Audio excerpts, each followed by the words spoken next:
Some bands fall apart the moment they lose their frontman. It's the end of the line. But others somehow find a new voice that doesn't just replace the old one. It takes the band to heights they never saw coming. Don't stop believing. Today, we are counting down 10 legendary bands that became even more successful with a new singer. From heavy metal transformations to pop rock juggernauts, these are the stories of second chances that paid off in a massive way. You think you know these bands, but wait until you hear how they got to the top.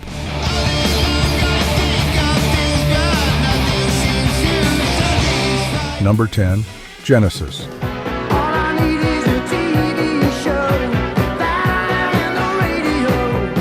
Before Phil Collins was the face of Genesis, Peter Gabriel was the voice.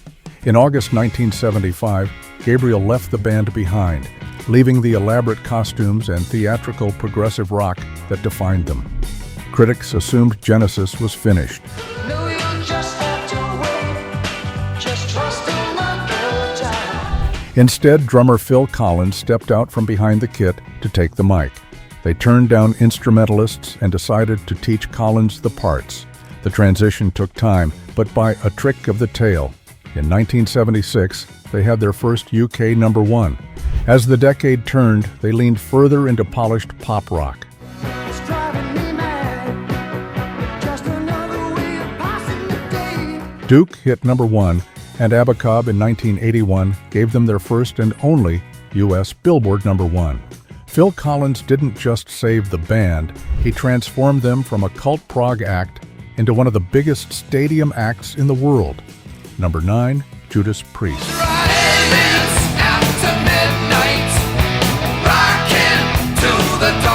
Judas Priest was formed in Birmingham in 1969, and their original vocalist was a man named Al Atkins. He co-wrote their early songs and gave them their name, but by 1973, he had to leave to support his family.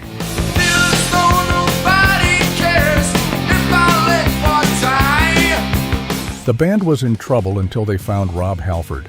He had been fronting a band called Hiroshima and brought a soaring, operatic range and a physical, leather-clad stage presence that redefined heavy metal. With Halford, they signed with Columbia and released British Steel in 1979, followed by Breaking the Law in 1980. They became the vanguard of the new wave of British heavy metal. Got gleaming chrome, reflecting feel. Loaded, loaded. Al Atkins wrote the songs and gave them their start, but Rob Halford gave Judas Priest their voice, their power, and their place in rock history.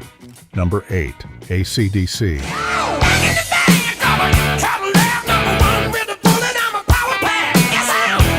In February 1980, Bon Scott, the hard-living voice of AC/DC, was found dead. I'm on the highway to hell. On the highway. The band considered quitting, but Bon Scott's family urged them to carry on. They held auditions and found Brian Johnson. He was a rough-and-ready Geordie running a car repair business who had fronted the band Geordie in the early 70s. When he walked in, they knew the attitude was right. They flew to the Bahamas to record Back in Black with producer Mutt Lange.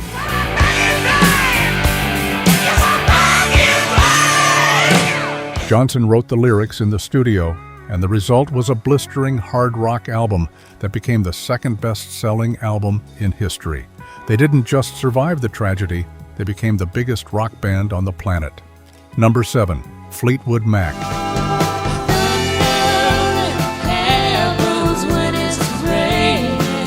By 1974, Fleetwood Mac was a respectable blues rock band in the UK, but they were struggling commercially. Guitarist Bob Welch had just left, and Mick Fleetwood was looking for a new sound. In Los Angeles, an engineer played him a track from an American duo named Lindsey Buckingham and Stevie Nicks. You won't forget me. Fleetwood wanted Buckingham as a guitarist, but Buckingham insisted his musical partner, Stevie Nicks, had to come too. In one stroke, the band went from a blues outfit to a pop-rock powerhouse. Their 1975 self-titled album Fleetwood Mac was a massive hit, but it was 1977's Rumors that shattered records. Have you any dreams you'd like to sell? Recorded while the band was going through painful breakups, it spent 31 weeks at number 1 in the U.S. It became one of the best-selling albums ever. Two unknown Americans turned a fading blues band into a global phenomenon. Number 6, Iron Maiden. You fire musket, but I'll run you through. So when you're waiting for the next attack. Iron Maiden's first two albums in 1980 were raw, punkish, and aggressive. The singer was Paul Di'Anno, who had a great voice, but his offstage behavior was wrecking the band. By 1981, founder Steve Harris had enough. He saw a singer named Bruce Dickinson at a festival. 6'6", the number of the beast, hell and fire. Dickinson had a soaring operatic range and stage presence that was magnetic. Harris replaced Di'Anno immediately. Their first collaboration was The Number of the Beast in 1982. It was their first album to hit number 1 in the UK and go platinum in the US.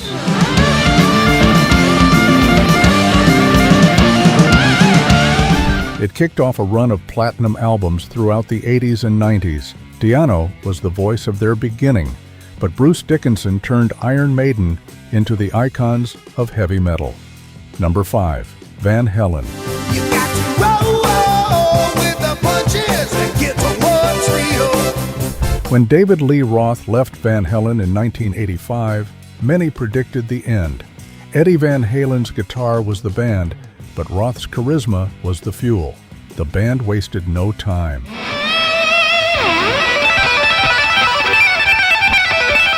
They found Sammy Hagar, a hard rock veteran who had already had a successful solo career. Hagar wasn't just a singer, he was a guitarist and a songwriter, which opened up new musical avenues. Their first album together, 5150, in 1986, debuted at number 1 on the Billboard 200.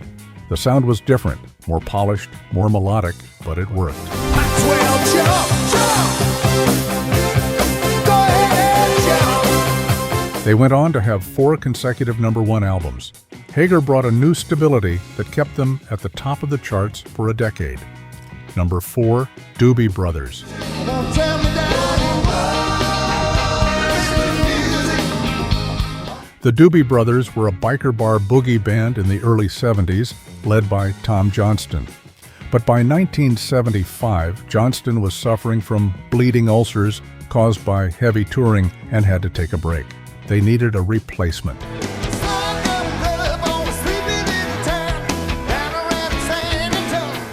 Guitarist Jeff Baxter knew a session musician named Michael McDonald. He had a soft, soulful voice that felt completely different. He stepped in as a temporary fill-in, but his impact was instant. He co-wrote Taking It to the Streets, and their sound shifted from guitar-driven boogie to smooth yacht rock.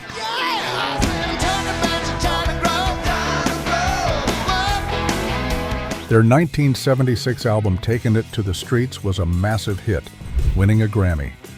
When Johnston returned, they decided to keep both. This dual vocal sound led to Minute by Minute and What a Fool Believes. Michael McDonald didn't just save their career, he reinvented them for the mainstream radio era. Number 3, Black Sabbath.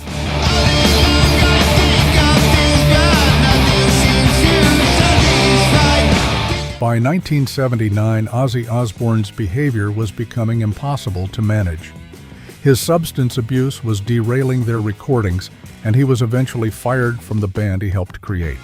It seemed like the end of the line. Then, guitarist Tony Iommi found Ronnie James Dio. Dio had just left Ritchie Blackmore's Rainbow.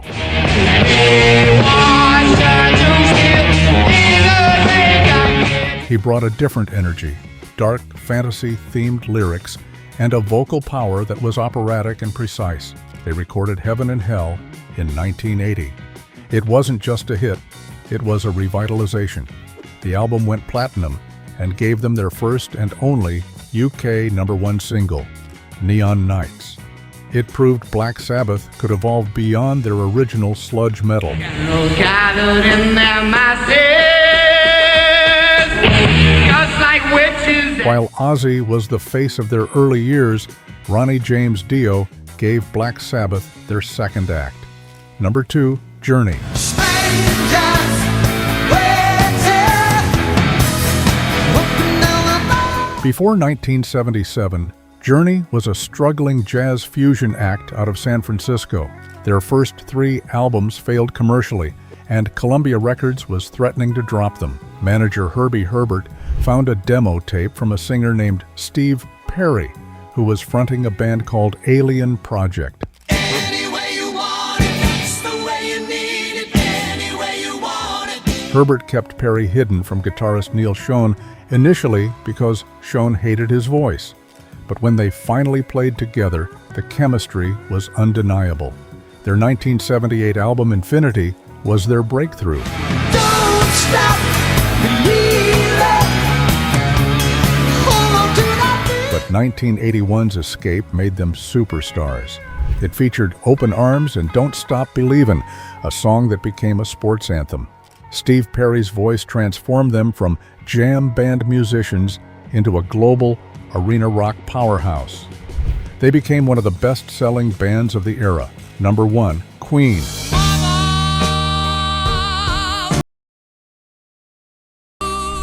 Before Queen was Queen, there was a band called Smile. Formed in 1968, they featured Brian May and Roger Taylor, but their singer was Tim Staffel. They had potential, but in 1970, Staffel left to pursue a more soulful direction, eventually joining Humpy Bongos. So you think you can stop me and spit my eye? His departure opened a massive door.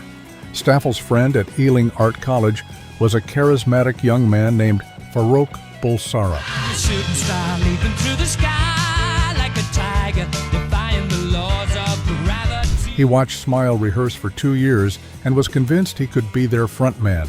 He renamed himself Freddie Mercury. When Staffel quit, Bulsara joined. Along with bassist John Deacon, Queen was born. Over the next decade, they released A Night at the Opera, News of the World, and The Game. From a promising London act that never broke through, they became the definition of rock legends. If Tim Staffel hadn't left, the world would never have heard Bohemian Rhapsody. 10 bands, 10 life-changing decisions. Whether it was a chance meeting in a bar or a manager finding a lost demo tape, these singers brought a new energy that elevated the music. Who do you think made the biggest impact? Did Van Halen make the right choice with Sammy Hagar, or should they have tried to keep it going with David Lee Roth? Let us know in the comments. If you love uncovering the secrets behind rock history, hit that like button and subscribe. We've got more deep dives coming your way.